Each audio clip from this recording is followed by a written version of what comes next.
and gentlemen, this is Art of MMA. However, this is not the podcast. This is something we're doing differently. I hope you guys really enjoy it. This is something we're going to be doing from now on called Conversations, giving us a chance to sit down, talk to some fighters and personalities from the sport, trainers, coaches, whatever we can get our hands on, anything we can give you to give you some great information and just really get into the lives of these people.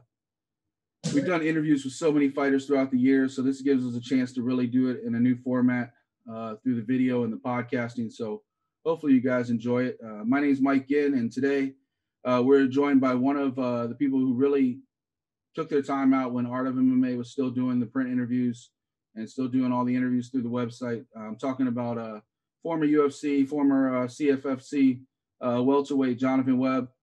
Jonathan, how you doing, buddy? Good. How about yourself, man? Man, I'm doing great, man. I'm excited to get this going. We've been doing the, I don't know how many episodes you've had a chance to catch or if you had a chance to catch, but we've been doing the podcast now for about a month now with some other fighters. And here we are now kind of branching out and doing interviews on a separate show. So it's pretty cool. Yeah. Hopefully you guys enjoy it. It's been a while, so I'm excited to be on here. Yeah, no doubt. Last time we had a chance to talk to you was all the way back. I think it was right before you returned to Cage Fury. I think it was 66 maybe, 2017. So it's been about 3 years. Yeah, been a little while. I know right now, and everybody's gonna see the video. There's an audio version coming out too, but the video you'll see he's at his gym now. Got his own thing going on. Are you still? I know I haven't seen you fight since I think 2019. Are you still active, or at this point you focusing more on coaching? So right now I'm just focusing on coaching. I'm still doing some like grappling events, Fight to Win and Kasai, just to stay a little active. But just trying to keep up with these young guys. Yeah, I mean, first of all, you're like a decade younger than me, so I don't want to hear that. But. Oh yeah, but I always tell everyone like I started this as a teenager. I took my first fight as a teenager, and I definitely feel it over the last 12 years. I mean, you've got a serious run, though. You've taken on, like, major fights. Even though, I mean, I guess professionally you have, 16 fights? Yeah. Every one of those fights, from people like Kyle Nope to, some of the last couple you had, you were over in Russia for your last fight. Like, every single one has been, like, a serious fight. So, yeah, I was definitely deserve the break. Yeah, kind of the guy that was, my coach said yes to a fight. I would never say no. So, if they thought I could win the fight, and I told them that all the time, like, if you honestly think I can win, then let's take it. So I never asked any other questions like how tall is the guy or how long has he been training? How many fights does he have? My fourth pro fight was against Aung La Song, who's he was like a multiple champ at ONE FC at heavyweight and light heavyweight. So, have I fought some scary guys? Yeah, but I have so much trust in all my coaches that I just took whatever they gave me. Yeah, I mean, you're talking about a professional career over 8 years. So you definitely, I know you took that little break before, especially right after the UFC run. And then before you hop back into Cage Fury, but you've been pretty active the entire time, fighting 1 or 2 fights every year. So you definitely deserve a little bit of a break. Yeah, it's, between just the training and then now I have 2 little ones. I have a 4-year-old and a 1-year-old. So, you got your hands full. Pretty crazy in my house. And then I opened the gym. I have a 4-year-old girl and then the 1-year-old boy. Trust me, the boy's gonna be way easier. And then I got a 12-year-old daughter. You're in trouble. Yeah, I'm scared because she already has a crazy attitude, and she's crazy like I am. So she appreciate it now. It's gonna be appreciate it now while they're little. A fun but hard. Yeah. So we'll see. But then, like I was saying, that I opened the gym like 2.5 years ago too. So it's been a whole lot on my plate trying to run my household, and then also try to do a full fight camp. So just trying to find that balance. If I can figure it out, if I can figure out that formula of how to balance everything, then you'll probably see me back in the cage soon. Now you've been with Renzo Gracie for a long time. Are you still associating with them or just doing your own Yeah. gym? So I actually started training when I was a teenager. I started training with Brian McPherson. He started training under Renzo Gracie, and then when Renzo Gracie was in Philadelphia, and then when Renzo moved to New York, then Ricardo Almeida came, and took his spot here in like the South Jersey area. And so then he started training under Ricardo. So I've always been under like the Renzo Gracie lineage. And then, I always trained with them. And then I think after my second pro fight, Daniel Gracie moved to Philadelphia, and I actually moved in with him. He was my roommate, and I literally trained all day, and I was with him every single day. And a lot of my career and the success that I had, especially like early on, was all on him. He didn't give me an inch, and he would just make me train all day. Did I read right one time? Again, I think I read our somewhere apartment was literally. I think I read somewhere that you had never even thrown a punch before they asked you to like take a fight, and then you like just jumped into it and like fell in love. Was that true? Yeah. So at practice, at kickboxing practice, I was a blue belt in jiu-jitsu, and I was wrestling my freshman year in college, and then I actually got a little disagreement with my wrestling coach, and I ran into a guy who owned New Breed Fighters, which was like an amateur show out of Atlantic City. Yeah. I actually met him at a bar. I was underage. I met him at a bar, and he gave me his card and said, "Hey, if you ever want to fight, like, here's my information." And when I got into that argument with the coach, I reached out to the guy and asked him, what do I need to do to become a fighter? Like, what do I need to train or whatever? And he's like, well, we actually have a fight in 2 weeks. If you, you want to take it, the guys, he doesn't really have that much wrestling or jiu-jitsu. Like, I think it could be a good fight for you. And I remember I called my coach, McPherson, and just asked him, and he's like, and I literally said, just for a bucket list thing, like, I never even thought I was going to do it, but, I think it'll be a cool thing to say that I fought in an MMA fight. So we took the fight, and I won by submission. And then, everything just started, like, my whole life just started revolving around MMA after that day. Yeah, no, I sat there. I read, God, I can't remember who you did the interview with, but I was reading about it, and it was some of the stuff that I don't think even, because you did 3 interviews with us, and all of them with our lead interviewer, Eric Johnson. Shout out to Eric. He's doing the good fight. You're doing the gym. He's teaching high school, so he's got 12-hour days. Unfortunately, otherwise he'd be with us right now too. Oh yeah.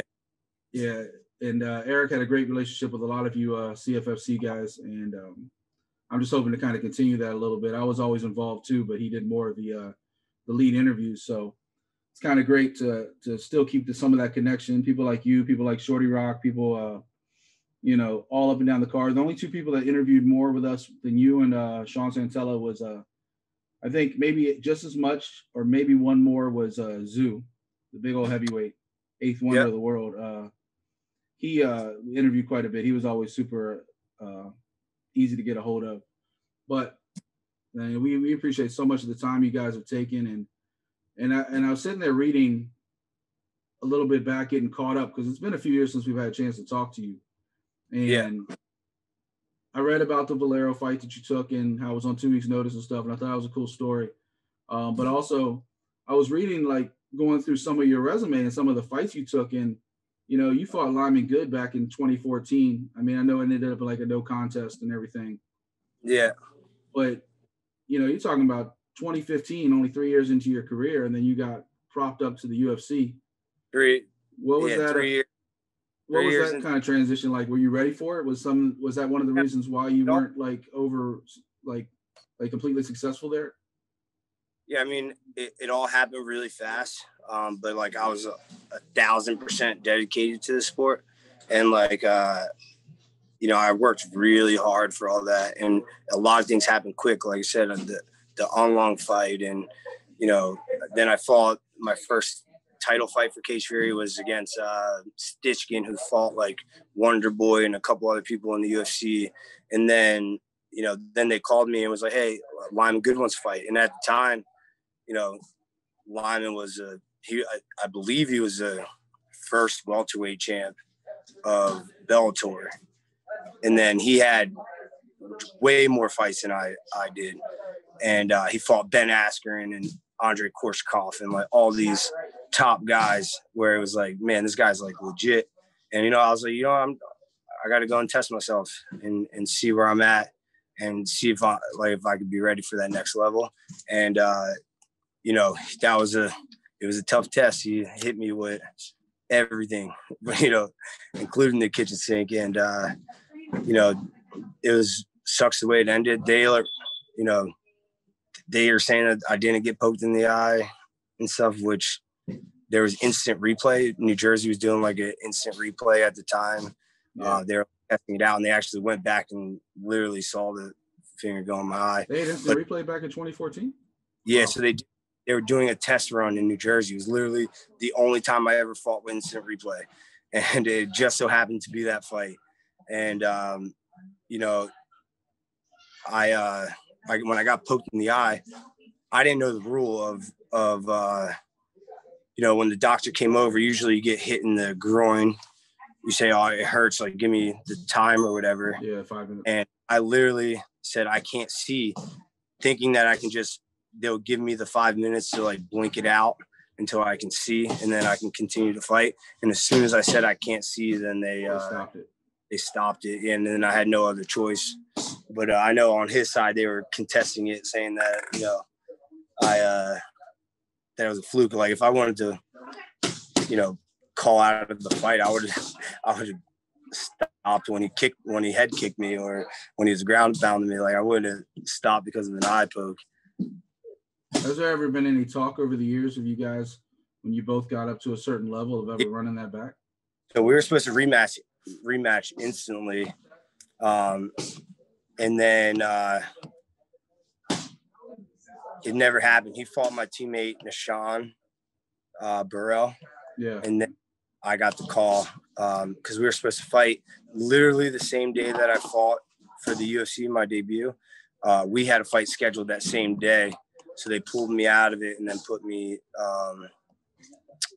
to fight Kyle Noak, who was actually my roommate at the time because I was living out in New Mexico, training at Cerrone's Ranch.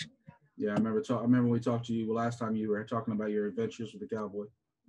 Yeah. So it was like a big, crazy time, and even on that fight, like that was probably one of the best fights I ever fought. And then they, the decision didn't go my way, which I know a lot of people thought it did go in my favor, but it they gave the split decision to him, and he was a veteran too. I mean, that guy fought everyone at 170. Yeah, Kyle Noakes fought for a long time. Yeah, and he's still one of my really good buds. Like I respect him so much and what he's done for the sport, and he's just a really good guy. Yeah, I think he's been done for a few years though now. Like yeah, he's been done. He opened up a gym with his brother in Australia. So he's been out of the game too. He went back home. Yeah. So I know he was fighting with Jackson Wink for a while. Yeah, we were all down there. So I would spend most of my time at Cerrone's place, and then we would go over and train at Jackson's as well. So how many times did Cowboy make you risk your life? Every day that I was ever out there. There's maybe 1 or 2 mountain days. Climbing, jet skiing, going on the mountains, all that kind of stuff. Scuba diving, any hunting off of horseback. Like he shot a shotgun. So my wife still gets mad at me when she sees the video. But the first time I ever went out there, the first day I met Cowboy, you remember that ALS ice bucket challenge? Yeah. Dump the bucket on your head. Yeah, I let him shoot the bucket. There, he hung a bucket full of ice over me and Paul Felder's heads on a forklift, and then shot it shotgun, and then all the ice water went over us. But my wife, she wanted me to come home instantly. She's like, "What the hell are you doing out there?" But then she started to like Cowboy a lot. At first, she hated him because of that. As he says, he's crazy, but he knows what he's doing. Yeah, so he does, and people think he's just like reckless. Like he's actually very intelligent with a lot of stuff that he does. I've talked to him before, not on the air, but I lived in DC for a long time, and they had a card in Fairfax a number of years ago, 2012, I think. Yeah, and I had just gotten back from, actually, funny enough, I went to live in Denver for a short period, and I came back, and the hotel I used to bartend at, they were keeping all the fighters. So my boy Brian, who was bartending, instantly hit me up and was like, Mike, you got to get over here. All the fighters are here this week. Yeah. And it's ironic. That week was actually pretty key to Art of MMA existing, because in that week, I met Eric, because he was there to he had like basically stalked out Dustin Poirier online and was like, hey, can I get a quick word with you? Because he was doing a little blog or something that he had going on, his own little blog. And he got a word with Dustin Poirier, and he came to the bar while he was waiting for Dustin. And when then he made that documentary. What'd you say? That's probably back when he made that documentary. It was after this documentary. It was right when he fought the Korean Zombie. Oh, okay, yeah. It was the Korean Zombie fight. It was Cowboy versus Jeremy Stevens. It was a pretty good card. Very long card. It was my first introduction to being at a UFC card from start to finish. And it was like 12 fights long. Oh, wow. Started like 2:30 in the afternoon and went all the way through. They were on Fuel at the time, so I think the main event was like at 10:30 at night. Oh, damn. So as a fan, 8-hour day. It was cool because I was already doing interviews at the time. I was doing a website I had called Pure Style. And so I was into more entertainment and culture, but I was doing a little bit of everything with sports and some other people. So I knew a lot of faces there. But when we were at the hotel, what I was saying is that, so I met Dustin and Eric. And then Eric and I got chatting. He's like, oh, you do this, I do that. Maybe we could do something together. And that ended up happening about maybe like a year after that. Then we started Art of MMA. We kept going back and forth for a while. And then, but while we were there, I got to meet Cowboy and his dad's girlfriend at the time. And my first interview, I still, Cowboy, if you're listening, I'm sorry. First time I met him, because I was a huge Cowboy fan. He was my favorite fighter. And the first time I met him, I had been waiting, like I knew a bunch of them were at the hotel. His dad was in the lobby, but Cowboy was nowhere to be found. Every fighter had come in and out of the hotel. Cowboy nowhere to be found. And I was like, all right, cool. I'll see everybody tomorrow. I'm tired. It had been a long day. I'm going to go home. And as I was leaving, he was in his car in the driveway of the hotel. And so, but he had his door open. So I just I reached out. I was like, hey, I just want to introduce, say, hey, I'm a big fan. Thank you so much. And he was courteous and stuff. He didn't freak out or anything, and then I saw him 2 days later, and his dad had him running around the hotel lobby measuring wine glasses because, so it's a wine glass. The circumference of the wine glass is always equal to the stem because to make it balance. And he didn't believe it because he see this nice little skinny stem on a wine glass and this big old circle on the bottom. He's like, it's not equal. It's not the same. And literally he went and found one of the trainers and got measuring tape, and he was measuring every wine glass on the bar and every glass that had a stem to try to prove his dad wrong. Yeah, and his dad was right, and he was like, it was hilarious. It was also hilarious because Brittany Palmer was staying at the same hotel, but that's a different story. Yeah. I'm sure you know a little bit more about that one, but I'll leave that alone. Old times. Yeah, that was back in 2012. And then, funny enough, I guess we interviewed you right after your second fight. I think you were getting ready for your third fight ever. The first time we talked to you back in 2013. Yeah. And you were on a serious win streak for a while. We didn't get a chance to catch up to you for a while after that. I won my first 8.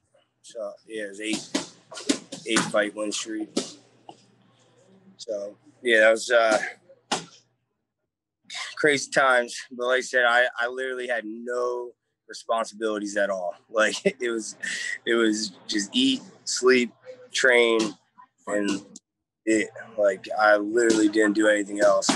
And I really think that's why I had success at that time. And, it's hard to duplicate that when you have other responsibilities. And you see these kids now that are in the same shoes I was back then. You see it a lot in jiu-jitsu, and then you see it a lot in MMA. These guys literally don't care about anything else except for training. And that's like the best mentality to have. You can look at your boy Cowboy now. He has the 2 kids now. Yeah. Almost completely different when you see him in interviews and stuff now than he was 5-10 years ago. A lot harder, it's a lot harder. So, and, you see what some people do a really good job with it though. You get Dustin Poiriers and the Chandlers and Eddie Alvarez. Eddie Alvarez, him and his wife have been together forever. They have 3 or 4 kids. I forget. I think it's 3 or 4. I'm wrong, but I was listening to him talk on Frankie Edgar's podcast not too long ago. About he does such a good job with balancing everything. I don't know how he did it. I luckily for me, I used to train with him a lot before when I was an amateur, and then now he's been around. Back in Philly, he'll come and train at our striking coach, John Marquez. He'll come train there with us too, and he'll help Sean Brady get ready for his fight. So, I've been getting to see him a lot lately again. But I don't know how he does it, but he definitely did a good job. Yeah. Look at Cowboys' last opponent, Nico Price. He has like 5 kids. Yeah. They were sitting there crying after the fight because they kept talking about their kids. It was hilarious. Yeah. And then, some of these guys have the kids, and then they leave the kids for, months at a time to go train. And, at first I was doing it when I had my one kid, and it was really hard on my wife, like really, really tough. So, and it's hard on me being gone from them. And then, being at Cowboys, it looks like you're having all this fun, doing all these crazy things. And then, my wife's at home taking care of the kid and all the hard work. Yeah. So it was, really, really hard. And then when we got to 2, it was just impossible to go. So, since I've had the baby, I've only been to New Mexico once, and it was for only 1 week. You're blessed enough though to be in that corridor that you are now between Philly and New York. The amount of training partners you could have there are crazy. Especially with Renzo Legacy, and you're talking about Ricardo Almeida, Miller Brothers are straight up the street, like up 95. Like, you have all these guys for jiu-jitsu right there. Yeah, so we really don't need to go to Albuquerque. No, I would go out there. What really was for Cowboy. The first time I ever went out there, I never even met Cowboy. Paul Felder was one of my main training partners, and me and Felder both fought for Cage Fury. Mm-hmm. I think we interviewed Paul right around the same time as you too. Yeah, it had to be 2000. It was right before he got to the UFC. 2014, and Cowboy called and wanted to bring in training partners. So, excuse the phone too. Let me turn it off. Yeah, no worries. So Paul looked at me. We're getting the authentic experience. We got the full gym experience going on. We fought on a Saturday. On Sunday, Paul calls me and is like, "Hey, do you want to fly out to New Mexico tomorrow? Like, Donald Cerrone wants some people to train with, and he'll pay for the flights and stuff." And I was like, "Man, this guy's crazy. He never even met me, and he's gonna like pay for my flight to come out there." And was this at a point that he was already like established as a UFC star, or was this still right at his really big streak? This is the beginning of when he was fighting like 6 times a year. Yeah, so he was his first fight with him that I went out was he actually ended up he was supposed to fight Bobby Green, and then a week into me being there, they switched it to Eddie Alvarez. Eddie Alvarez is like someone I was training with all the time as an amateur, but I already got paid to like go out and train with Cowboy. Yeah. So I called Eddie, and Eddie told me it was okay. Like, just stay out there. And yeah, that was it. So anyway, so Paul. Eddie's always seemed like he was super chill about stuff like that. Yeah, Eddie doesn't care. He's like, man, it's not like I can tell secrets about Eddie. Eddie fights how Eddie fights. And, Eddie's got like one speed straight ahead. Yeah. So there, like I said, there's no, him and Justin Gaethje are the two guys I've always like, when they fight, it's just one way, straight coming at you. Yeah. I don't even know if Eddie knows this, but I tell all my other teammates that the hardest I ever got hit ever in competition or in the gym, Eddie hit me with a left hook, and it felt like my ear was like bleeding on the inside. I was definitely, I think I only had like 3 or 4 amateur fights, and it was just Cowboy beat him that fight. I literally felt like something was dripping in my ear. I thought I was going deaf. Yeah, so Eddie came out real strong, and then Cowboy won, and then Cowboy kept winning, was fighting like every. Then he fought Dos Anjos, so I was there for that, like pretty much that whole run, and then he lost to Dos Anjos, went up to 70, and then I was there for that whole run at 70, all the way up until, about a year and a half ago, 2 years ago. Yeah, I've always been a big fan of Cowboy. I love the way he just approaches like life, the way he just kind of does it on his own terms.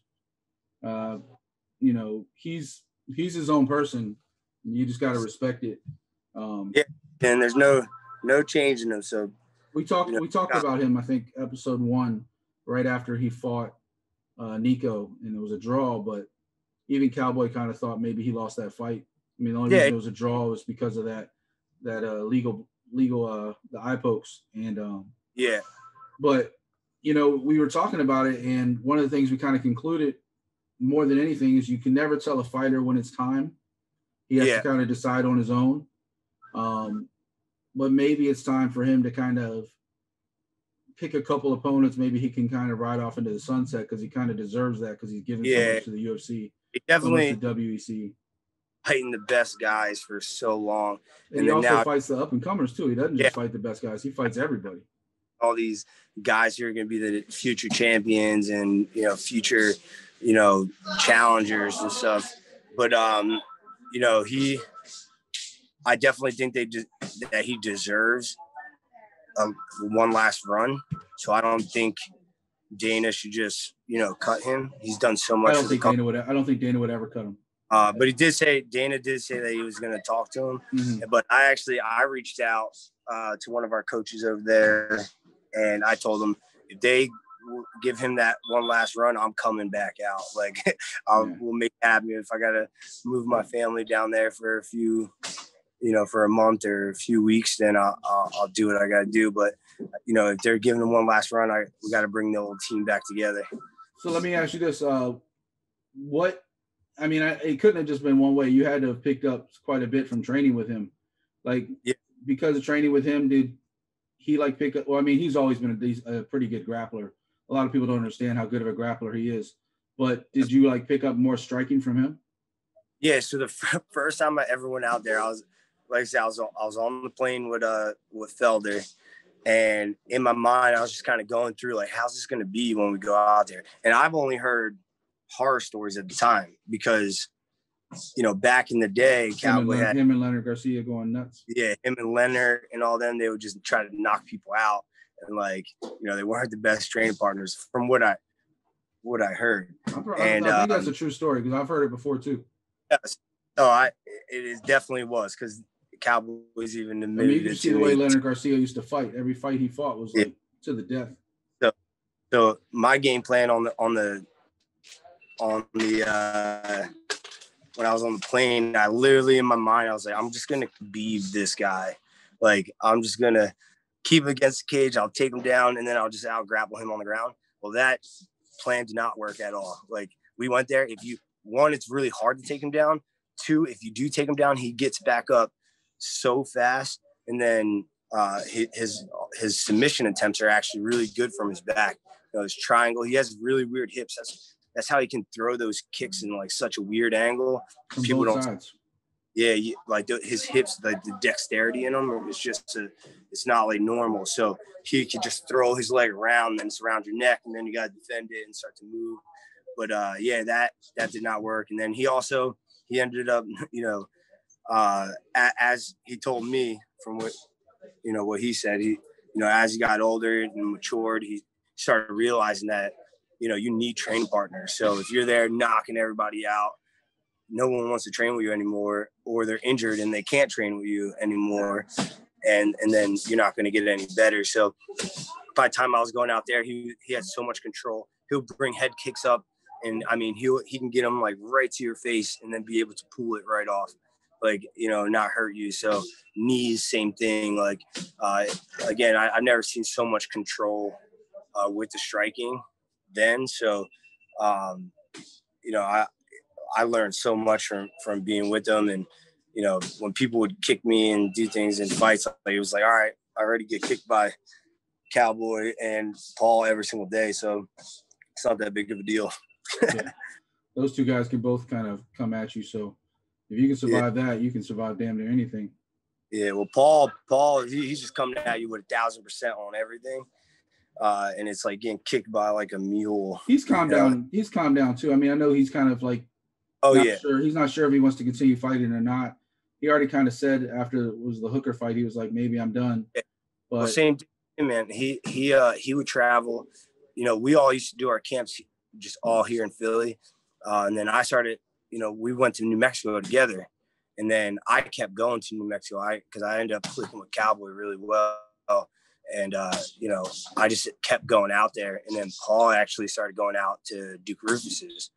And so he would leave for, a month at a time, 2 months at a time to go to Duke's.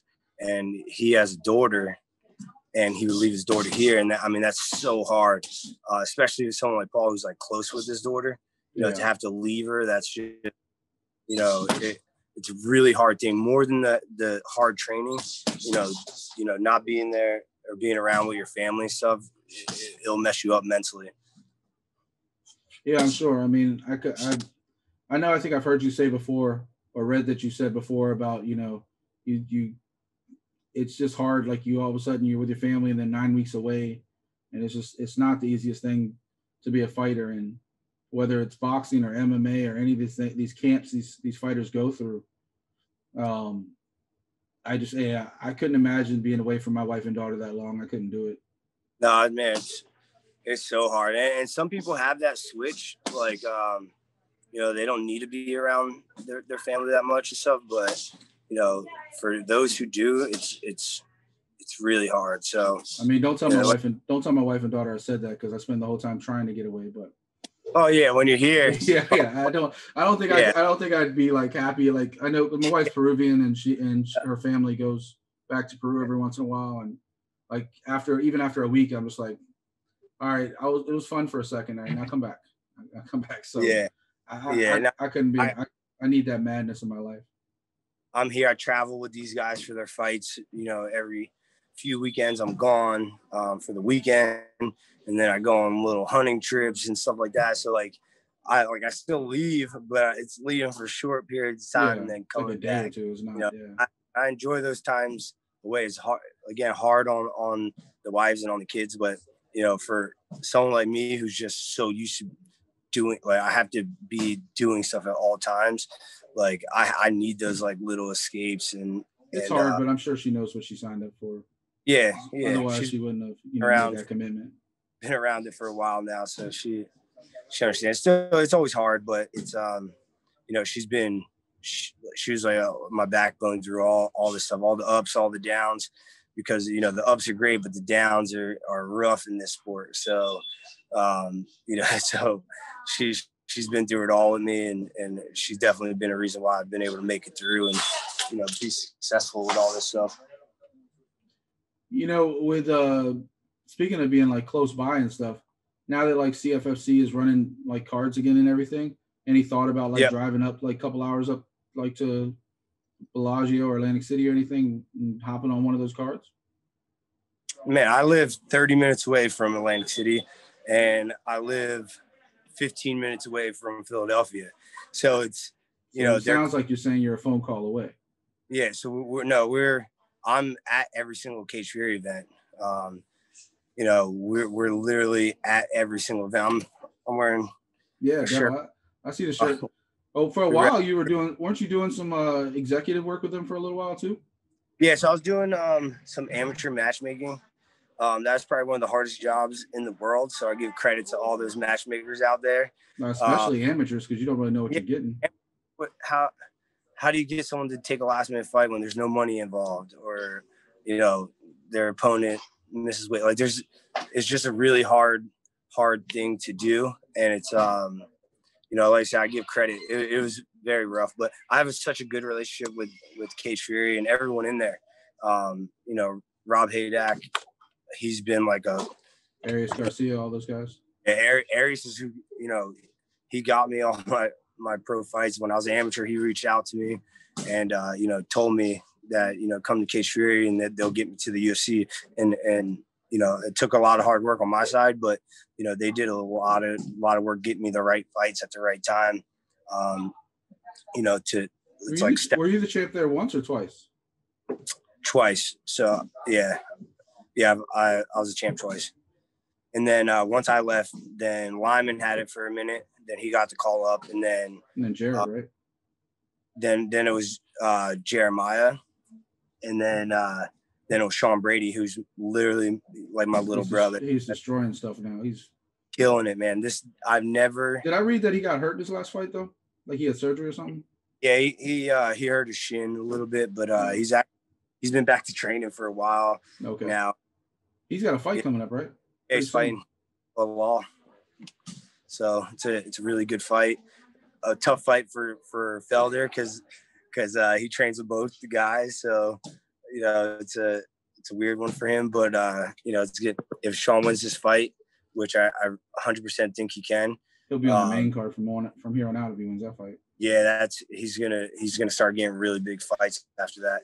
I've never met a person who works harder in this sport. Like the two people that I've ever seen that work the hardest are Sean Brady and Frankie Edgar, and I've never seen anyone outwork those two guys. Like there's people who are better.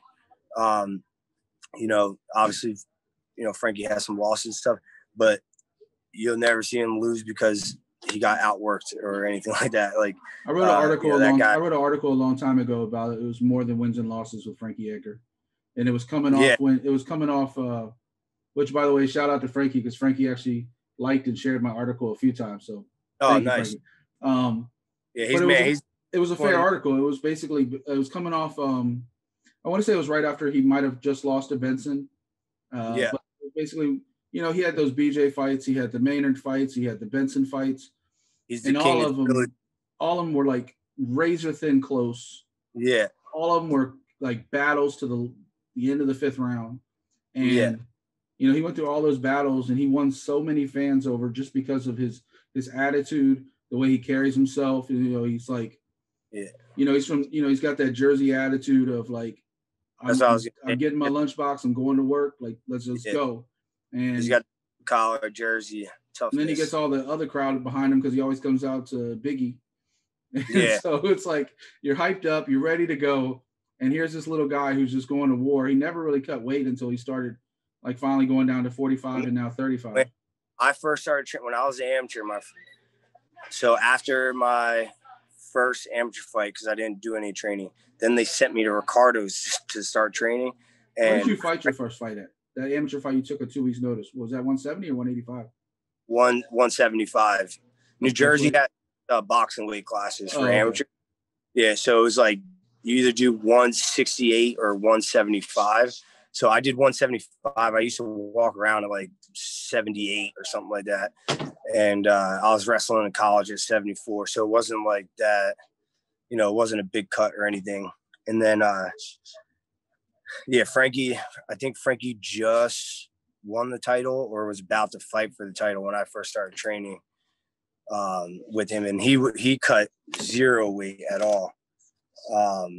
He fought at 155 and weighed 156, leading up to it. And then, now you can see he can make 135 now. So it's crazy that, all those years he was beating some of the best guys at 55, and he was, Yeah, he changed his diet up and everything. He says it's actually easier for him to make 35 than it was for 45. Yeah. I don't know if I believe that, but I mean, he's got the dedication. He'd probably get, if he gets his mindset. Yeah. How do you feel about weight cutting? I mean, I hate it when I'm doing it, but if it was fair, like how ONE FC does, then I can, I would say everyone don't cut weight. But, if I were to fight at 185, I mean, I fought the one at 185, and it was, you just see the difference. The guy was 6'4" and a giant, like, size-wise compared to me, because I couldn't blow up the way that someone who if everybody couldn't cut weight, then you'd be fighting somebody like yourself, though, wouldn't you? Yeah, then that'll be awesome. But how they can do it is just hard to do. I mean, I think ONE FC is doing a good job with it, but it's still I still feel like people can cheat that system a little bit.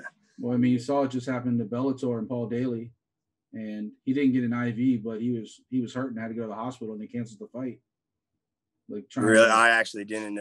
Yeah, a couple weeks ago he was supposed to fight Derek Anderson over in Europe, and he was the main event, and they ended up canceling the fight because the night before or 2 nights before the fight he went to the hospital because he was having a bad weight cut. Yeah. And so it's I don't know. I've always been I feel like weight cutting probably has hurt the sport more than it's helped. I don't know. I feel like if you can naturally fight at a certain weight, I don't see like, and then you also have people that are cut like just drain them. Like look at Conor. Conor would fight at like 145 and he would just look like drained, like a skeleton by the time he stepped on that scale. And even though he would rehydrate and everything afterwards before he fought, like you could see like how much that hurt the body.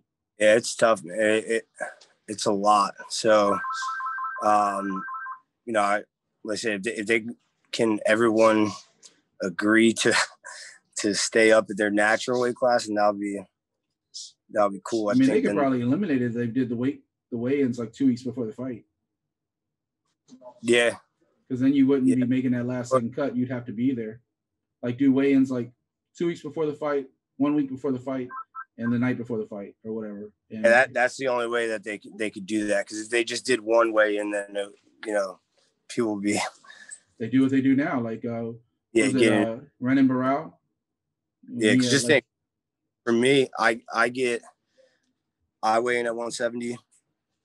That next day, I'm already like 191, 192. What do you walk at normally?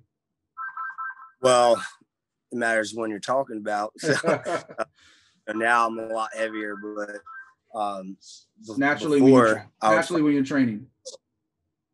Yeah, so when I would walk around at 200 and then cut to 70. And then, like I said, I would get back up to like 190 that next day, 191. And then for, now, the last time I fought at 170, I was 215. And then I cut to 70 in like, 6 weeks or 5 weeks, something like that. Just straight up like water and no carbs. Yeah. So I'll do like the last 20 pounds I do all water. And then, before that is all like the exercise and eating clean for those weeks leading up to it. But anytime I'm 20 pounds overweight, I know I'm going to make it if I have at least 5 days to water load and stuff. Like I remember hearing, like speaking to Cowboy earlier, I remember he used to say he walked around at like 185, 190 and then cut all the way to 55. Yeah. Cowboy actually wouldn't get that heavy that much. So like when he's in the high 80s, that's like really heavy for him. But his weight cuts were brutal, man, because, you know, someone like me, I carry a lot more, you know, fat and muscle than Cowboy. Cowboy's lean. Like even when he's not on weight, he still like has a 8-pack, you know, like so when he starts to cut the weight, like it doesn't come off as easy on someone like him like it does on me. So, you know, we would be in that sauna. The first time I ever cut weight with him, we would go into the sauna and I was like, all right, how long do you want me to set this for? Like the first round in here. And he's like, all right, set it for an hour. And I was like, what? I was like, we're going to sit in here for an hour straight. And he's like, yeah. And that's literally the first round that we did was an hour. And then we'll go out for like a couple minutes and then come back in, you know, 40 minutes or a half hour and keep doing that until he was on weight. And it was hard watching him do that. That's brutal. I still remember the video of like Cyborg in a bathtub and like wrapped in a blanket. The bath is work. I rather sit in a sauna any day than get in that bathtub. I hate it. Like it's shorter time, but it's the worst like pain to feel, like feeling burnt like that and then just feeling everything just get sucked out of you in there. I just don't know how you can do that and then have your energy for like some of these fighters that have like such a severe weight cut. I just don't know how they can still have the strength to perform on a Saturday night. Like, yeah, I mean, you have that time, especially now in the UFC. Like the weigh-ins are like 9 a.m. or 9:30 a.m. Yeah, they're trying to make it easier on fighters.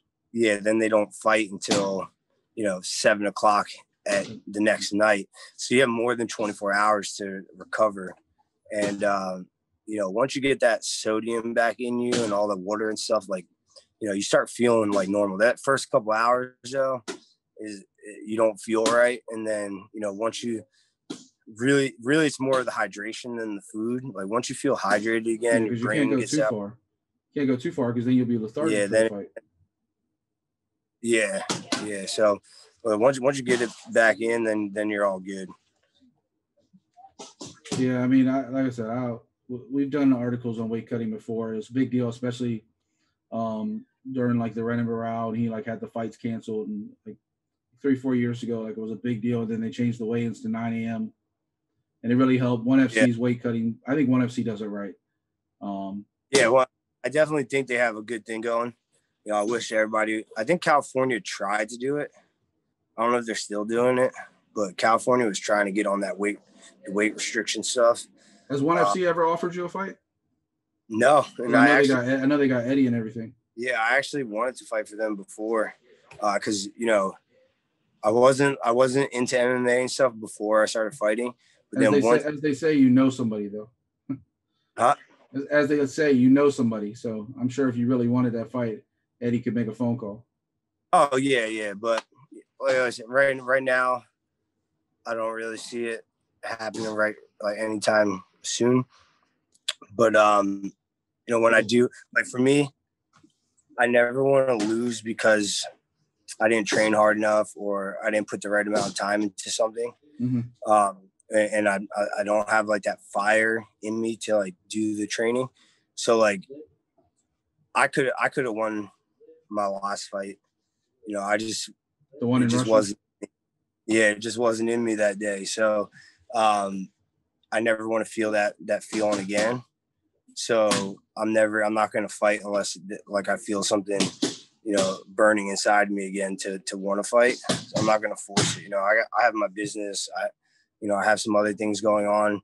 I started managing some of these guys around here. So, I want to fight because I have the fire for it. I don't want to fight for money or, to say I did it. I already did it.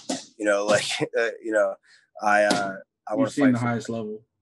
Yeah, I want to fight for the right reasons. And for me, that reason is just because I want to fight like that. Like there's no other reason. It can't be anything else except for there's something in me that's like, man, I need to get in a fight in 2 months and let's sign a contract now. I think that's how it's going to be. I know there was one point you were talking about after you were on that 4-fight win streak of trying to get back to the UFC. Is that just kind of now like if it happens, it happens. No big deal. Yeah, like You're more content now. Yeah, more content. Like I said, I know I could have done a lot more. But like I mean, also don't sell yourself short. I know you have the kids and everything now, but you're 31. Yeah. You're not old. No, not by any means. But I also, you know, I feel like I take away from my students. I take away from my fighter. You have different priorities now. Take away from a lot of things when fighting's a greedy sport. You know, you got to be greedy and you got to be focused. And, you know, you can't really have too many things going on in your head besides fighting. So, you know, if it happens, it happens. But you know, I'm very content with, you know, that might be the quote of the interview right there. Yeah, I might have to clip that one. Fighting is a greedy sport.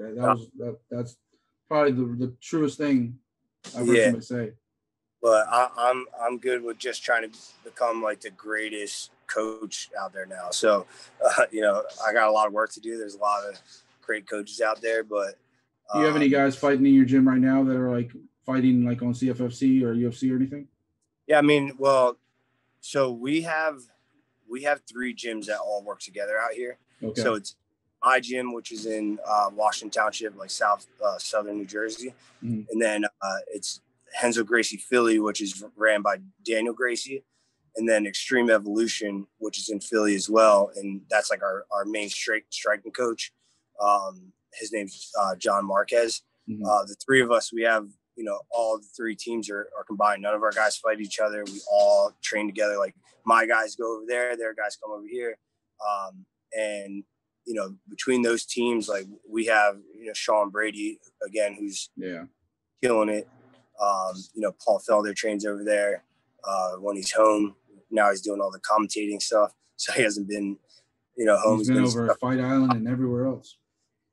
Yeah. But, you know, we have so many up and comers. We have Pat Sabatini. You may hear some news about him very soon. Can't say anything, but just look out for his name. He just had. Come on, man. We got you on the show. You can't drop. Oh man, that's messed up. Yeah, I can't drop anything, but he had that crazy knockout, the worst knockout I've ever seen in person. The guy was on, you know, laid out for too long of a time. I went from cheering to just being like sad and worried about this guy. That's one thing I've always loved about MMA is like it was bad, and that was actually. I was just saying, it's one thing I've always loved about MMA is sometimes, I mean, yeah, there's legit bad blood between fighters, but most of the fighters treat it as a profession and actually genuinely don't want to hurt the other person. No, you want to win and you want to dominate a fight and you want to finish a fight, but you don't want anyone to have any long-term damage. And, you know, unless you're out there attacking my family or, you know, doing something to hurt someone, you know, one of my friends or loved ones or anything, I'm not trying to hurt you for good. You know, I'm trying to win a fight. It's a competition. It's a sport. Yeah, it's a sport. So, you know, that's it. You know, some people in the sport are a little crazier than I am. So maybe in their minds, they're thinking about killing all the time, but that's just never how I thought. I always thought of it as, you know, me and you are going to compete.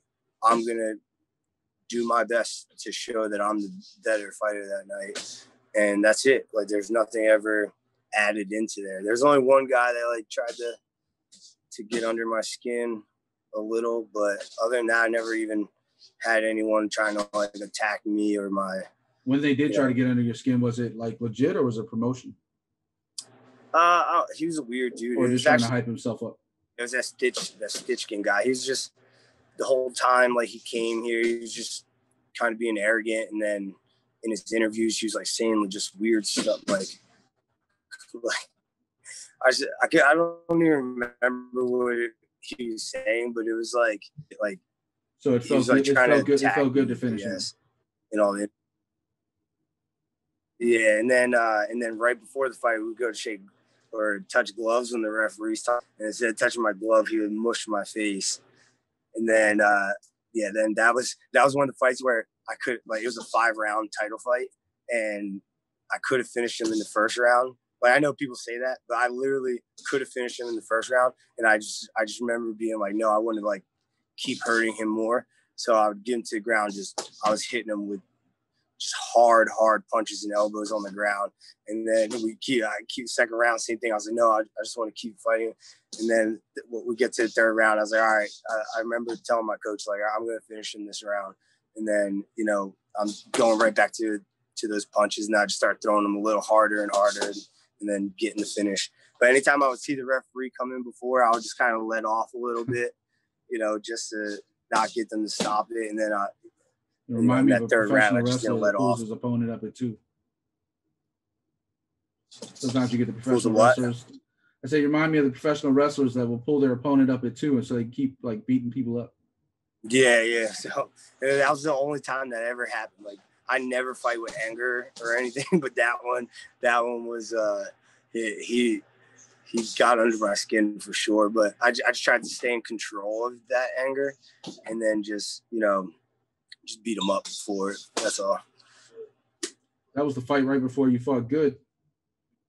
Yeah, that was oh, sorry about that. Don't worry about it. Yeah, that was back. Like was that, yeah, right before Good. Mm-hmm. Yeah. I mean, you had sat there and reeled off all those wins until you got to the UFC. Yeah, it was just right opponents at the right time. I wouldn't say any of my opponents were easy, but I just think I definitely took them at the right points in my career. Even though I'm not a person for excuses or anything, but, you know, he's really good. And I give, even though their team, they don't like me or anything, but, you know, I give him respect. He's a really, really good fighter. I want to know how he cuts weight, because that guy has got muscles where muscles aren't supposed to exist. He was like 200 pounds by the time we fought him, or by the time we got into the cage. But what I was going to say was, you know, I sold almost 400 tickets to that fight. Like, I think I have the record for the most tickets sold in Cage Fury's history. And, you know, I was ready. You know, I was young. How's that work? They give you a cut of it? Yeah. So in the regional fights, you have your win, you have your purse, and then you have your win bonus. And then you get, for most places, you get like 20% of ticket sales. So for that fight, I literally sold like all the VIP tickets, all like the high, like expensive tickets. I made a lot of money that fight. Were you making more on the independent scene kind of than UFC? Yeah, I made more money in Cage Fury than I did in the UFC. So because you also had your sponsors too. Yeah, and it was all self-promotion and stuff. Like, some of these guys, like, you don't got to talk shit to like get people to follow you. You know, you just, you know, build relationships with people, and, you know, just kind of put your brand out there. And that's what I tried to do. And you know, one person would come to a fight, and then the next time I was going to fight, they would be like, you know what, this time can I buy 5 tickets, because I'm going to bring my friends with me. And that's how it just kept building. Like, ever since my amateur fights, like, I would just kind of, you know, just kept building. That was it the same price if they bought the tickets from you or versus via the like tickets? Yeah. Or was it cheaper to buy it through you? No, I think it's the same price, except for the you don't have to pay like the online service fee or whatever. But yeah, I mean, do they get better seats like buying through you? Like, do they get like cage side or? Like, I have like all the seats, and they, you know, I had some people who literally came to, you know, every single fight, and they knew the whole floor plan. They're like, you know what, I want tickets in section AA 125, and it's like you know, I'll look through my things to see if I have them and give it to them, like, if they ask for it. So yeah, I had a really good following at that time. But like I was saying, so I sold all these tickets, and I was young, and you know, I wasn't making money anywhere else except for fighting. So I remember I was like spending some of the money before the fight even happened.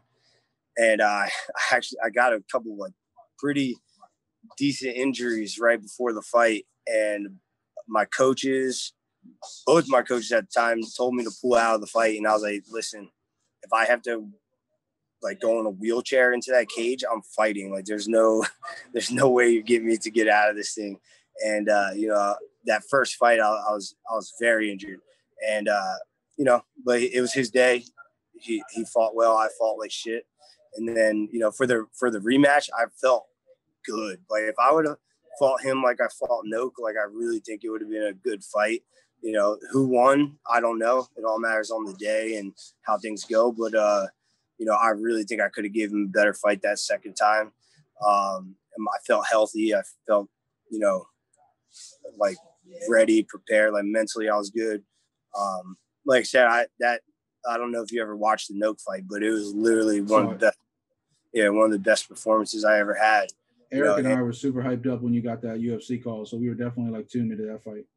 Yeah, so even though it's like a loss on my record, like in my mind it's a win. And then for the same thing with the Lyman one. On the Lyman one, it's considered a no contest on my record, but that's in my mind it's a loss. Like just because the Tapology. Because you think you were losing the fight. Yeah, so like I'm okay with that kind of stuff, and I try to be honest with myself. Just like Cowboy with the Nico Price, he knew he lost that fight. Yeah, like I don't try to, I will say, in fairness to Cowboy, I think that fight was closer than he thinks it was. But yeah, no, it was a good fight, and could he have fought better? Yes, but was it a bad fight? No. Like I thought he did a good job. I don't think it was a good matchup for him. No, Nico's a weird man. Have you ever? He's wild. He knocks someone out. He either gets knocked out or knocks somebody out almost every fight. Yeah. If you look at his record, it's like every other fight. It's knockout or get knocked out. He just goes for it. Yeah. And normally Cowboy would pick somebody like that apart. Like I know you were talking about 2012, like Jeremy Stephens.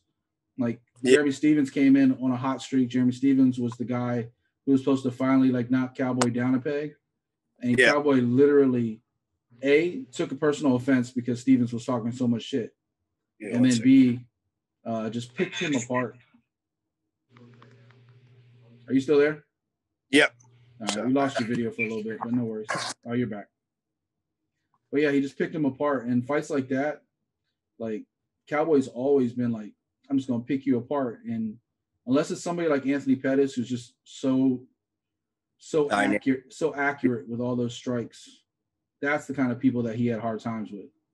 Yeah. People who like Dos Anjos, like he was just really crisp with his boxing and head movement and pressure. Like that's usually the harder ones. But yeah, I mean, I would love to see him fight someone else who's been around for a while. Like even that Robbie Lawler fight, I know I'm biased, but I thought Cowboy had that. But we were talking about maybe it doesn't do anything for Cowboy. It does more for Diego, but maybe him and Diego kind of having like he would destroy Diego. I'm just gonna put he would destroy him, but I mean it's kind of like,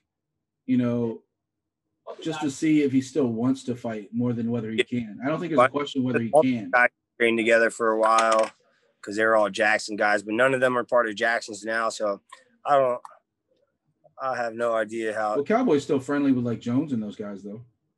Yeah, no. So yeah, he's still friends with Holly and Jones and everybody. He loves Greg, like Greg Jackson still thing. He just never liked Winklejohn. That was always where the beef was. It was never, anything else. So at one point that gym was on top of the world. Now I kind of think they're kind of fracturing apart a little bit. Yeah, I mean, there's still really good guys coming out of there. There was a point in time, like maybe not even that long ago, maybe like 5 years ago, if you were going to train somewhere. Yeah, when I went there. Yeah, it's like the best guys in the world. Yeah, it was like the round. Like, there was they still got like Michelle Watterson and people like that. Yeah, like before, like I would go there and one round would be Cowboy, and then round two would be, Tim Kennedy, and then round three would be Derek Brunson. 4 would be Overeem. Like it was, and then 5 would be Noke. Like Murderer's Row. Yeah, there's no easy rounds in it, especially like for me. You know, you go to a lot of gyms, there's a ton of 45ers, ton of 55ers. You know, they had so many like 70 and 85 pounders and stuff. Like it was good getting training back then. Do you still train like you're gonna fight, or do you just train to like stay in shape? To be honest, like you know, when COVID first came, well, I was still training, helping all the guys, and then when COVID came, it was like just a weird time. You got that like, quarantine. You got that quarantine 15. Yeah, the quarantine, and then I just wasn't motivated to do anything. Like, you know, I own a gym. I could easily show up here and train, but something in me I was just not motivated to do anything. I mean, it wasn't just you, it was all of us. I mean, yeah. So, you know, today I was in there. I was working with the young guys. We have a bunch of amateurs and upcoming pros that were training, and I was outside running sprints with them and doing some boxing drills and, you know, all this stuff with them. You know, I'm hurting right now from it, but you know, trying to get back, try to get my way back. I'm trying to get, you know, I was all the way up to 225. So I'm trying to get back down to around 200. What are you, like 5'10", 5'11"? And just gonna, yeah, 5'10". But I mean, I can look at food and put on weight easy. So that was never a hard thing for me to do. Wait till you get to my age. But wait till you get to 43. Everything puts weight on you. Yeah. But yeah, I want to compete in jiu-jitsu a lot of the super fights. I was supposed to be fighting a guy who took the bronze medal in 80 cc's this upcoming weekend, or not this weekend, the following weekend. But now I'm not competing against him. We're trying to look for another opponent for Fight to Win. So my last one, I just did it there before COVID and stuff. Like I fought a world champion and beat him. And then I did a Kasai against Murillo Santana, who's like, he owns Unity, which is like one of the best jiu-jitsu schools in New York. You know, I had a really good match with him. So, you know, I just want to keep doing those just to keep that competitive drive in me, so that, you know, again, I might wake up tomorrow and want to fight. I might wake up in a couple months and want to fight. I might wake up next year and want to fight. I have no idea. But I just want to be prepared for when it does happen. I don't want to be too. Are you cornering any guys like Sean Brady and people like that, or are you just kind of helping them get ready? No, I was out there for Sean Brady's last fight. Me, Daniel Gracie, and then John Marquez corner him. Okay. Are you gonna be in his next one? Yep. Like I said, that's my little brother. So, you know, I don't miss anything of his. So, how is he on the ground? Because I don't think I've ever really seen him like. He's a monster. Yeah, like I've seen him like knock people out, but. No, he just put his guy to sleep with a one-arm guillotine. Yeah, I saw that too. Yeah. But his jiu-jitsu, like, again, it's just work ethic. Like, the guy trains so hard. I see him submit some of the best black belts. You know, I'm not going to put anyone's names out there, but, you know, I've seen really good guys come train with us, and Sean just throws them around like rag dolls. I think that's what Paul was saying during the fight. Yeah. I think because Paul was doing the announcing for the fight, and he's like, I've never had somebody like, grab me and choke me like he was. Someone in the UFC came to train with us for a little bit, and they thought that Sean was like a national ranked wrestler or something. Sean never even wrestled in middle school or elementary school, high school, and nothing. And he's just a natural athlete. Yeah, you can't even say natural. It's all work ethic.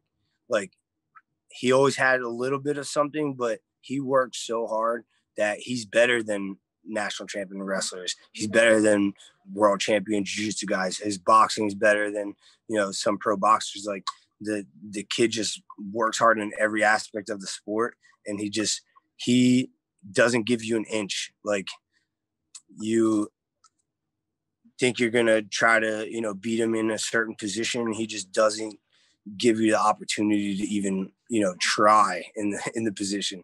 So he's very smart and educated when he's fighting too. Like, he's not wild. He's not throwing big bombs. He would have way more knockouts if he just went a little crazier, but then he also has a chance of losing when that happens. But he's so smart when he's in there that he just doesn't put himself in danger at all. Yeah, I think he's like, in my opinion, I think he's probably like maybe a couple more fights from fighting like top 5 guys, but yeah. So I think they're taking their time with him. I think I think Dana knows what he has with him, and yeah, he doesn't want to rush him. He's only, what am I? I'm 31, so he's only like 27. Not like, yeah. He's also not one of those guys that call people out either. No, like like Boris is sitting there every time he wins. He's like talking. I want another this, and Sean just kind of keeps going about his business. Yeah, and I mean, it sucks that's a Philly guy for you, right? In this sport, you kind of have to talk a little crap and stuff, but that's not him. I really think with a win over Belal, Bilal's not ranked high, but everyone knows how good he is. Belal actually just beat Lyman. He's been around forever. Yeah, Belal just beat Lyman in the UFC. So a big Belal win. Muhammad. Yeah, I think he's a win here is give him a top 15 opponent the next fight, and then probably another top 15 after that, and then yeah, I think those top 5 fights will start happening. No, I think that kid has a very bright future, and also shout out to DraftKings. Sean Brady actually won me a lot of money, so thank you. Because he was like one of the last fights I had on that card, and he got the finish. And I like at first I was like, oh man, I'm gonna get a decision. I'm not gonna make no money. And then he got the finish, and it got me a nice little boost. So Sean Brady, thank you. DraftKings, thank you.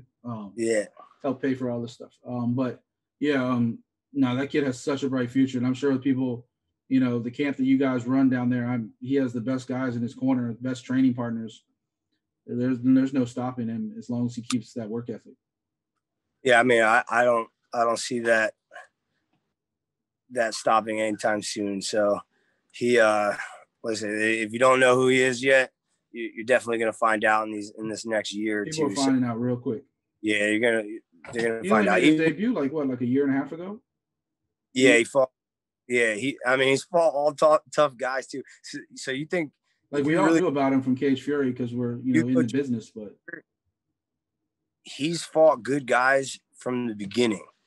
Every guy that he's fought has been tough. Like he's never had that.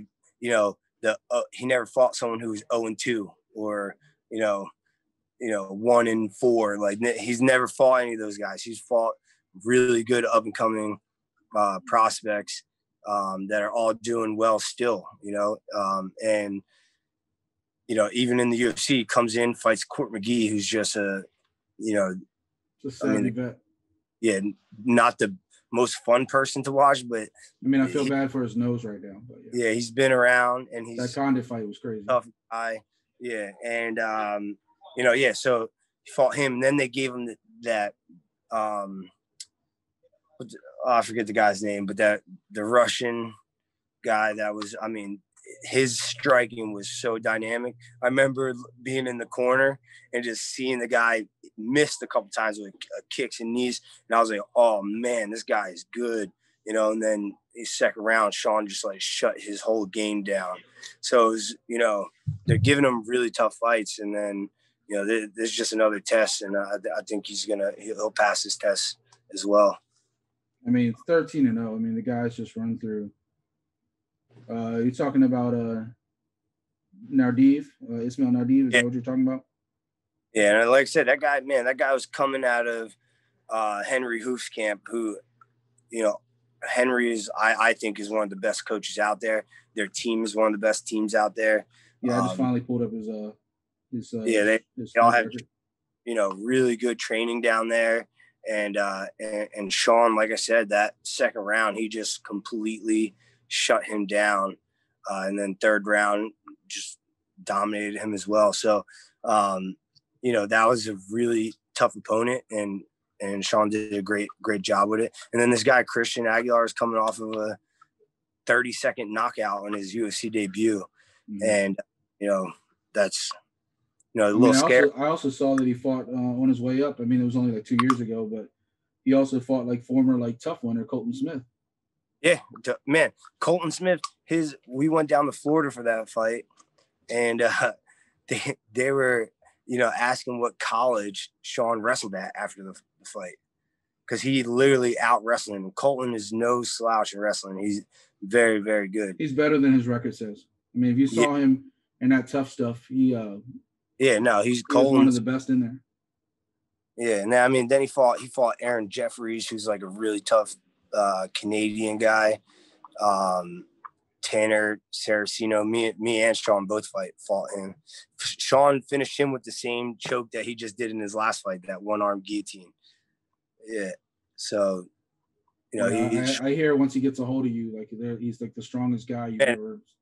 It's ridiculous. The two strongest people. So before I talked about the two, hardest working guys were Sean and Frankie. The two strongest guys I ever trained with was Sean and Tim Kennedy. Tim Kennedy had that military strength. Yeah, man, he is a whole nother level. The place I was bartending in DC before I just moved down to Tampa, but the place I was bartending in DC, it just recently closed. They still got some other locations, but they were vet owned, and the owner was a big old Navy vet.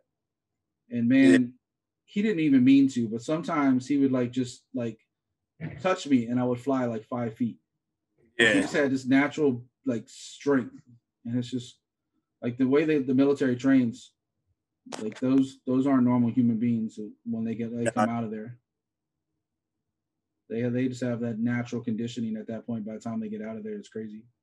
Yeah, especially the guys who are, Rangers and special forces and all that. It's just different. It's different than being just knows about a million ways to kill you. Yeah, basic army combative stuff. But these guys do way more stuff than that. I think I've taken up quite a bit of your time, but I do have one last question before I let you get out of here. I know you're talking about doing cornering Sean Brady, and you got some other stuff going on training with the grappling competitions. But if you had to guess in the next 3-4 years, do you think you would just be at that point just coach, or do you think you'd still be? Yeah, if I don't get, like I said, if I don't wake up in the next 2 to 3 years wanting to fight again, then I'll probably fight again. Yeah. But it happens, man. I took a whole 1.5 years off before, and I literally told everyone I was done. Like I told my coaches I was still training and stuff, but I just told them I don't want to compete anymore. Just mentally, I was just kind of checked out of the sport. And then I literally woke up and I just felt different. There's no, I don't think there's any reasoning why it happened. I just woke up in a different mood and I wanted to fight. And I told Daniel Gracie, and they got me a fight 2 months later. So, and I just did a full camp from that day. So like I said, it could be tomorrow. It could be a month from now. It could be a year from now. As I start getting closer to that, 34, 35, probably not going to happen, but at least not a start from there. If I come back at 32, 33 and I'm making a little run, then I'll keep it going until I don't feel it anymore. But, if I don't get back in there before 34-ish, then you'll probably never see me back in there. Well, I'm sure whoever you're training right now, Sean Brady and all of them, they're going to be better for it because you have so much experience, but you also are a world-class grappler. You've done the striking with Cowboy. You got a little bit to teach them from every aspect. Yeah, I mean, I try my hardest. And like I said, our team, we got a really good thing going right now with our 3 teams. And, no one's taking more credit than anybody else. And I think MMA has always been one of those sports where it takes a lot from you, especially when you're fighting, but it's one of the few sports that I say 90, maybe I'm being a little bit high, but 90% of the guys give back, like whether it's coaching, training, opening gyms. Like 90% of the guys that fight, they come back and they give back and they teach the next generation.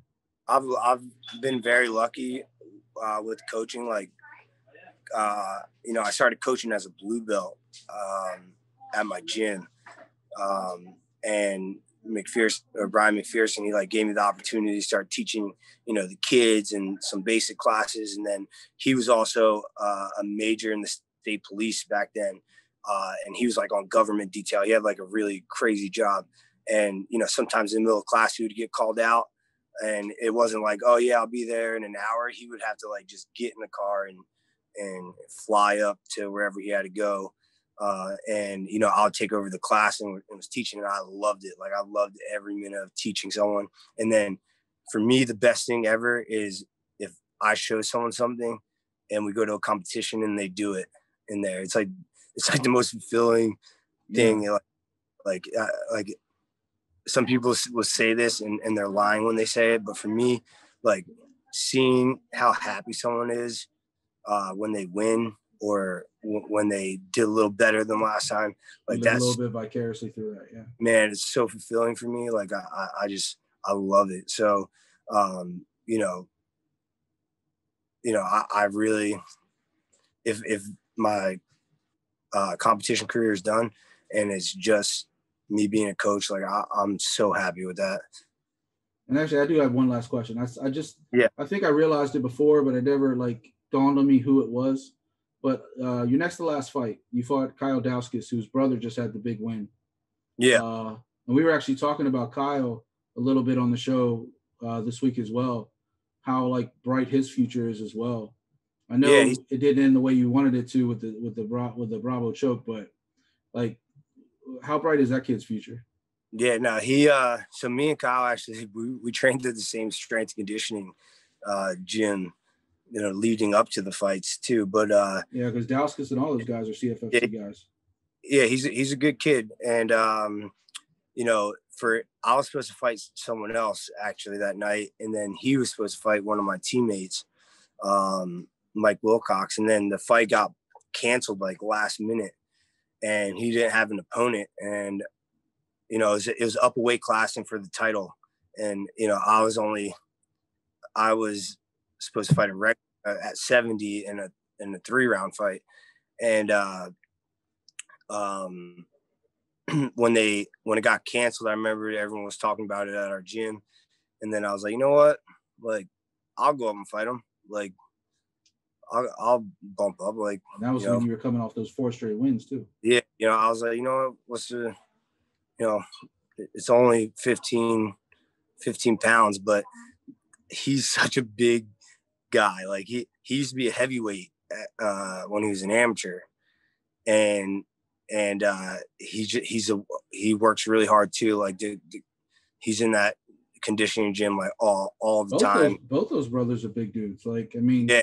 Oh no, they're both big. Chris doesn't cut weight, but I mean, Kyle does. But yeah, he like leaned out a lot. But even Chris leaned out a lot more than what he was before. But yeah, so anyway, so I was like, man, it's a challenge. Like, I'm up to testing it out and seeing where it goes from there. Like, you know, whatever. So I thought I was fine. Like, the first round was good. You know, I felt like I won that first round, and then the second round, I started getting really tired. I remember I picked him up a couple times. Like, the one time I grabbed like a single leg and I like picked him up over my head. And again, I'm 5'10", he's like 6'4", and I like picked him up, slammed him down. And I just remember being like, oh man, I shouldn't have wasted that energy. And then right at the end of the round, I was his arms are really long. He shot that in, and I was like, all right, I'm just gonna kind of like rest here until I hear the bell. And I was like, all right, like I just kind of didn't even register through my head like how long his arms were, and I didn't think he had like so much of a bite. And when I was just kind of relaxing there to hear the bell, then I never heard the bell because you went to sleep. Yeah, so you know, shit happens. It's the fight game, so I'm not mad about it. It's, you know, it was part of the journey, and I think he's going to keep doing really well. I think he lost his last fight, but I think he definitely has a bright future. He can beat a lot of those 85ers in the UFC. Yeah, that was his very first loss against Brendan Allen in that that Poirier Hooker back in June. Yeah, so I mean, I think he'll come back. That was strong. A decision. It wasn't like he got stopped or anything. No, and Brendan Allen's an experienced dude. Like Kyle's kind of like me when I went to the UFC. Do you take some pride because, I mean, like I said, you're CFFC like through and through. Like you've been with them through the long haul. Do you take some pride when you see some of those guys going up to UFC doing damage? Oh yeah, man, for sure. Like I know how you said coaching like gives you that pride, but just being part of the same family. Yeah, being like CFFC literally is my family, man. Like Rob Haydak is one of my closest friends, and you call Rob up and tell him to get on the show. What's that? I said you need to call Rob up and tell him to get on the show. I would love to sit down with that guy. He was always so good when we were like when you guys were doing all those cards. He put us in touch with all of you fighters. Like, I mean, we had a relationship with you already, but some of the other fighters, no, for sure. He definitely would still do it. So he, they're right. The UFC Fight Pass, they're making them put like 12 fights on for 2021. So they're gonna have 2 fights a month. Or I'm sorry, they're doing 20 fights or something ridiculous where it's going to be like 2 fights a month for the entire year. That's got to be great for the promotion, though. I mean, they got the television now. They got more money coming in. Jersey, Mississippi. So, yeah, I mean, on Fight Pass, they're definitely doing well. Are they still splitting their cards? Like, they still doing, like, the amateur and the pros together, or are they splitting them up? So it all matters where they're at. So people don't realize this. We're literally I'm right over the bridge from Philadelphia, which is in Pennsylvania. And, I'm here in New Jersey, and the 2 commissions are totally different. So, in New Jersey, you can't have a pro-am card. You have to have an all-pro card and an all-amateur card. Yeah. You can't mix the two. And then in PA, you can. Most of the cards have, unless the UFC is coming to town, most of them have pro fights and amateur fights together. What they've been doing since COVID, since they can't have so many people fighting at the same time, is they've been, cutting the card in half and putting like one on a Thursday night and one on a Friday night. And that plays on Fight Pass, and then the UFC plays on Saturday night. So the UFC Fight Pass has something on pretty much every night of the weekend, like Thursday, Friday, Saturday. So, it's working out for them, especially because their old business model is always about ticket sales, which a lot of regional places or regional events are. And now Fight Pass is giving them the opportunity to, not have to worry about tickets as much, and especially with COVID, you can't rely on ticket sales right now. Yeah, I mean, they're lucky if they can even have anybody in the crowd at all, depending where they fight. Yeah, exactly. I think we were just in Mississippi a couple weeks ago. We had a bunch of guys fighting. And does New Jersey let people in the crowd yet? New Jersey we don't even have cards yet. Yeah. Philadelphia, they have cards. They're letting, I think not even, it's like 200 people tops or 150 people tops, which for an MMA fight, that's nothing. And all spaced out. Yeah, that's nothing. So when we went to Mississippi, it was 100 people tops. And I thought in Mississippi you could just do whatever you want, but it wasn't like that. It was only 100 people. Yeah, it seems to be kind of creepy. Like, it's cool because you can hear everything. Like nowadays, when you see the fights, especially like on UFC, like you hear everything. Even the fighters hear the announcers.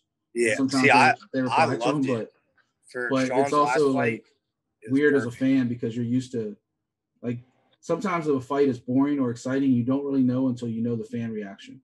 Yeah. And the fan reaction can make a fight either boring or exciting. And now it's 100% based on the guys in that cage. And it's just a different environment, a different world almost. Yeah, for sure. But Jonathan, I will let you go. I mean, I really appreciate your time. You're always welcome back. If you ever want to hop on that roundtable on Tuesdays and talk about some of the fights, hop on, maybe talk about that Sean Brady fight if you have a chance. Back coming up in December. I think it's December 19th or something like that. December 12th. I have to look it up. For December 19th. December 19th, yeah. That one's gonna be in Vegas, right? Yeah. For that, yeah. Yeah, he's trying not to do the Fight Island stuff. I think it's pretty cool. I saw Ryan Cafaro, I follow him and he follows us, and he posts all the pictures from behind the scenes. So I don't know why they don't let them fight in that cage outside. The cage on the beach with such outside stuff too. You don't want to. There's so many different things that could happen. I know someone who fought in an outdoor fight. The first round was awesome. Second round it started raining a little bit. So they didn't stop the fight because the fight already started. It just doesn't feel like Fight Island and they're fighting in a bubble. Yeah. So in Abu Dhabi it doesn't rain that much. It's a desert. So I think they'll be all right. But if the wind blows and some sand gets in their eye, you don't want anything to happen out there. No, it's just a cool idea though. It's just Yeah. But yeah, I will let you get out of here. Let you get back to running that gym and producing more champions. John, thank you so much, Spider. I hope we do see you back in the cage one day. I really enjoyed watching your fights, but if nothing else, I know the way you're coaching these guys is going to be top notch, man. So thank you for the time, man. Yeah, I appreciate you having me, and then we'll see. Like I said, might happen soon and might not. So like I said, you always have an outlet in us if you ever want to get on at any time, especially now that we got the podcasting going on.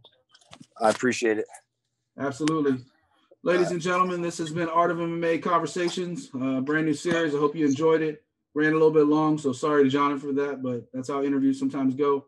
Thank you so much to everybody tuned in, and we'll see you next week. Jonathan, thank you, man. All right, see you, man. Have a good one.